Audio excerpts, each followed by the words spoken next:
Hello hi అందరికీ. ముందుగా చాలా థ్యాంక్స్ అందరూ నా ఛానల్ని సపోర్ట్ చేస్తున్నందుకు. ఇప్పుడు మన ఫ్యామిలీ 2K రీచ్ అయింది.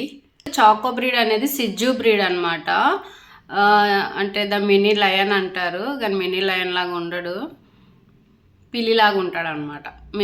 మాకేదో అంటే మేము ప్రొటెక్ట్ చేస్తాడు అని ఏం తీసుకోలేదు, టాయ్ అనే తీసుకున్నాం. బుజ్జిగా ఉంటాడు కదా, మాకు టైంపాస్ అవుతుంది అని చెప్పి. అంటే కరోనా టైం కాబట్టి అందట్టు లాక్డౌన్ కదా, ఇంకా మాకు బోర్ కొడుతుంది. మా ఇంట్లో ఎవరి వర్క్ వాళ్ళు బిజీగా ఉంటారనమాట, అసలు మనుషులతో సంబంధం ఉండదు. సో ఇది ఒకటి ఉంటే కొంచెం మాకైనా టైంపాస్ ఉంటుంది కదా అని చెప్పి వీడిని తీసుకున్నాం. బెంగళూరు నుంచి తీసుకొచ్చాం అనమాట.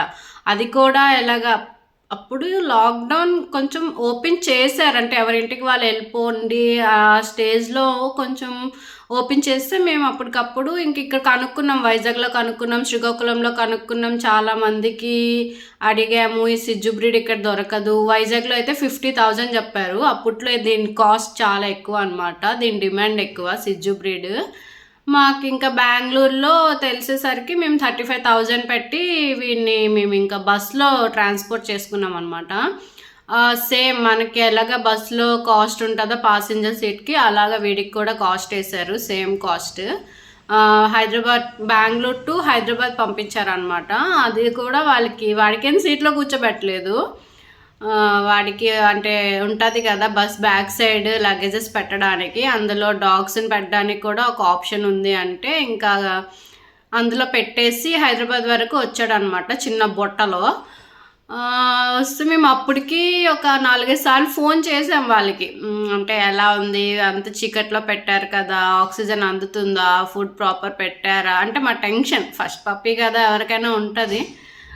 సరే అని చెప్పి ఇంకా ఆ డ్రైవర్ అన్నారు, మీరేం టెన్షన్ పడకండి అమ్మా, మేము అలానే పప్పీస్ని ట్రాన్స్పోర్ట్ చేస్తాము, ఏం కాదు అని చెప్పేసరికి హైదరాబాద్లో మాకు తెలిసిన ఒక అబ్బాయి ఉంటే అక్కడికి వెళ్ళి ఇచ్చేసారనమాట. తీసుకున్నాడు వాడు వెళ్ళి.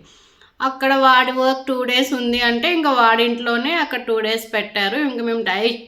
ఇంకా మేము డైలీ వీడియో కాల్స్ అనమాట. ఏం చేస్తుంది అంటే వచ్చినంత వరకు ఒక ఎక్సైట్మెంట్ ఉంటుంది కదా, తీసుకున్నాక మాకు ఒక 4-5 days తర్వాత వచ్చింది పప్పి. వాడికి ఏదో వర్క్ ఉన్నా కూడా మేము వాడికి కాల్ చేసి, ఎవరు ఏం చేస్తుందిరా పప్పి, తిన్నదా, యాక్టివ్గా ఉందా అని చెప్పి. మళ్ళీ సేమ్ హైదరాబాద్ టు శ్రీకాకుళం అలానే తీసుకొచ్చామన్నమాట. సేమ్ ట్రాన్స్పోర్టేషన్ అందులోనే పెట్టి దానికి కూడా ఒక పాసింజర్ లాగా పే చేసుకొని టికెట్ తీసుకొచ్చామన్నమాట శ్రీకాకుళం వరకు. ఇంకా అక్కడి నుంచి శ్రీకాకుళంకి మా తమ్ముడు వాళ్ళ ఫ్రెండ్ మహేష్ అని ఒక అబ్బాయి ఉన్నాడు, వాడిని పంపిస్తే వాడికి డాగ్స్ అంటే ప్రాణం. వాడికి ఒక కుక్కల రాజా అని పేరు కూడా ఉందన్నమాట, అంత ప్రాణం వాడికి. ఎక్కడ వీధిలో కుక్కలు కనిపించినా వాడి ఇంటికి పట్టుకెళ్ళిపోయి చాలా బాగా ట్రీట్ చేస్తాడు అనమాట.